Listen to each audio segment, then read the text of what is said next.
Alright, magandang araw po sa inyong lahat mga kababayan. Batang Maynila to, it's...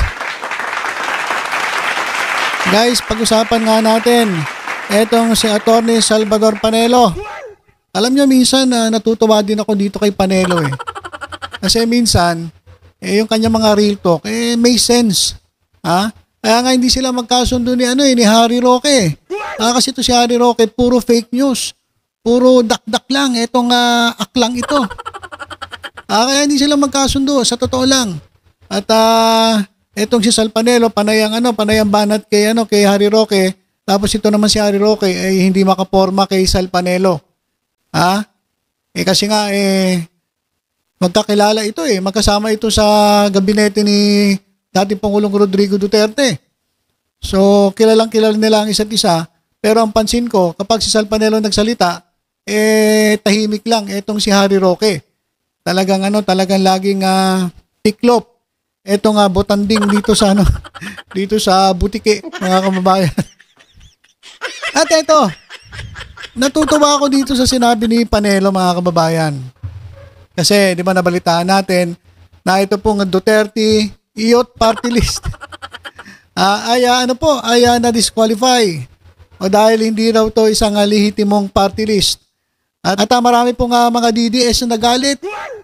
Sinabi nila na na ito raw ay pagyurak sa karapatan ng mga kabataan para magbuo ng isang party list group. Ang problema kasi mga kababayan, itong Duterte Youth Party List, hindi naman talaga youth. Hindi naman po youth matatanda na ito Si Cardema.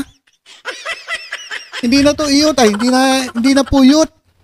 Kaya itong si dating presidential spokesperson Salvador Panelo ay pabor na ma-disqualify itong Duterte Youth Party List. Sabi niya rito hinggil sa pagkakatanggal ng registration ng Duterte Youth Party List mula sa COMELEC, sabi ni Atty. Salvador Panelo, wala daw siyang kabilib-bilib. Walang kabilib-bilib etong si Panelo dito sa Duterte Youth Party List. At saka from the very beginning, talagang marami na silang paglabag. Ibig sabihin, kilalang kilala ni Sal Panelo itong si Cardema, itong kanyang grupo. Biro mo, nominee nila, hindi naman pala youth. Duterte Youth Party List, tapos hindi naman pala sila youth. So, ibig sabihin, ito po ay panlilin lang.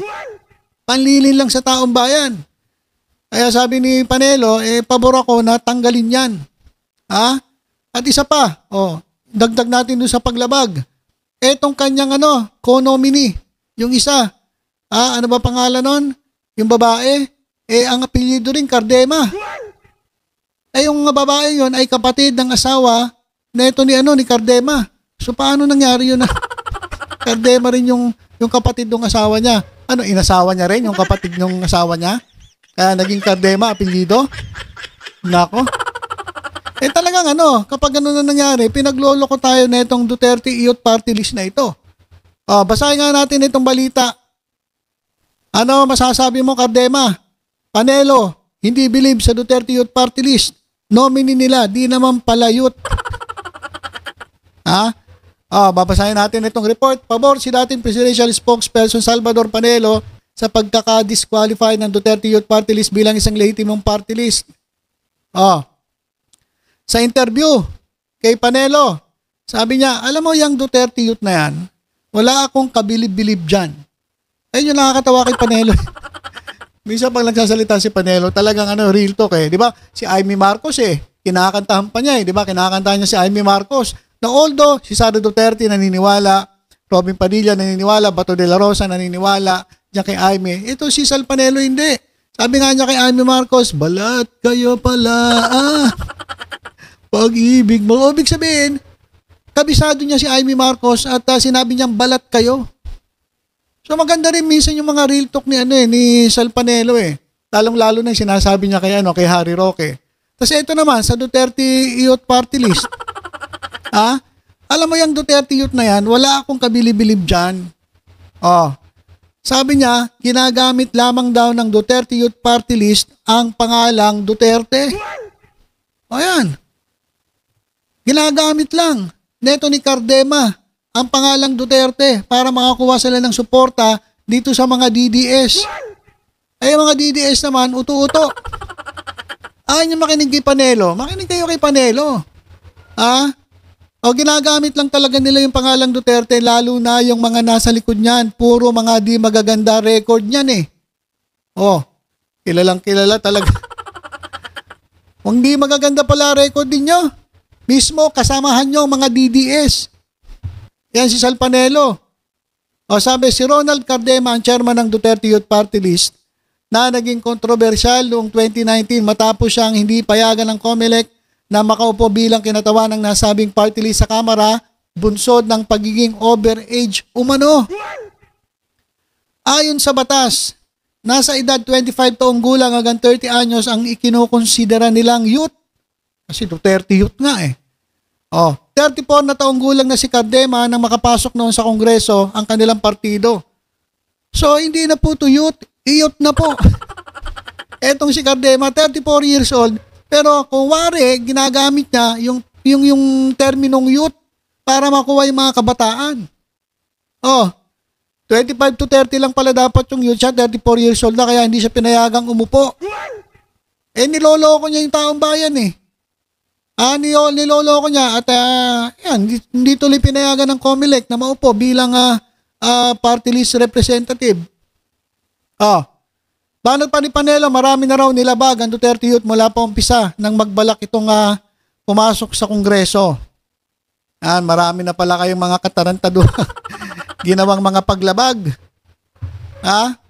At yun nga, yung paglilin lang ni Cardema na siya ay youth, hindi na pala youth, nang iiyot na pala kasi 34 years old.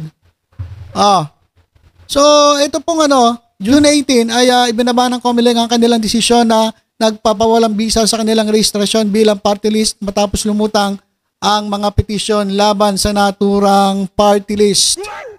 Ayan mga kababayan. So walang kabilib-bilib si Sal Panelo dito sa grupo ni Cardema. Kasi panay panlilin lang eh. Biruin mo yung apelyido nung co-nominee niya, na kapatid ng asawa niya, Cardema rin apelyido. Ano nangyari yun? Diba? Yung asawa niya, Cardema. Siyempre, asawa mo eh. Pero yung kapatid ng asawa mo, Cardema rin. Paano nangyari yun? Yung asawa mo, yung kapatid, pati yung kapatid ng asawa mo, Cardema na rin apelyido. Pero hindi pwede mangyari yun eh. Bawal yun eh, di ba? Kung sakali man eh, illegal yun. Di ba? So itong Duterte Youth Party List na to dapat lang talagang hindi kilalanin na isang lehitimong party list ng COMELEC. Ito, basahin ko pa yung ibang dito, ibang balita tungkol dito. Panelo, taas ang sinabing walang bilib sa Duterte Youth Party List. Pagtanggal sa grupo, suportado. Tuwa pa si Panelo. Ito naman po, ayon po sa Bombo Radio Philippines. Wala akong bilib Tapos hindi pa magaganda yung record. Kaya mga kababayan, bago naman tayo bumoto ng mga party list na ganyan, tingnan naman po natin yung kanilang mga credentials. At baka naman niloloko na kayo katulad na itong party list na ito, itong Duterte Youth Party List, na mismo kasamahan nila, yan po sa kampo ng mga Duterte, ang nagsalita. Ito pong si Sal Panelo. Ni Real Talk po. Hindi po sang-ayon dito sa ginagawa ng Duterte Youth Party List. At sinusuportahan niya ang hindi pagkilala dito ng COMELEC. Yan. Kaya minsan magaling din to si Sal Panelo Minsan bilib talaga ako kay Sal Panelo kasi bakit ginagamit niyo yung pangalang Duterte? Diba? Kasi ang party list mga kababayan, yan po ay grupo. Isa pong samahan. Halimbawa, kayo yung mga manggagawa, di gawa kayo ng manggagawa party list. Kung kayo yung mga samahan ng mga hold-upper, pwede ba yun? Pwede ba yun mga kababayan? Hold-upper party list group. Pwede ba yun? Parang bawal na tayo. Pero hindi, kapag nakakuha ka ng boto, di, at pinayagan ka, wala namang problema yun, kahit grupo kayo ng mga hold-upper. Di ba, maraming mga grupo dyan, yung kamanggagawa, okay, nanalo, congratulations dun sa kamanggagawa party list. At, basta marami, yung mga ACT Teachers Party List, mga guro. Tapos yung mga mga pulis. Gawa kayo ng yung mga riders, one rider party list, ng mga nagsisipanalo. Yun po kasi ay grupo. Kasi minsan doon po sa sa mga constituent, sa mga distrito, hindi po nabibigyan ng representasyon yung yung mga grupo. Kaya itong party list group, okay naman ito. Kung talagang totoo na meron kayong adhikain na maganda para sa inyong grupo.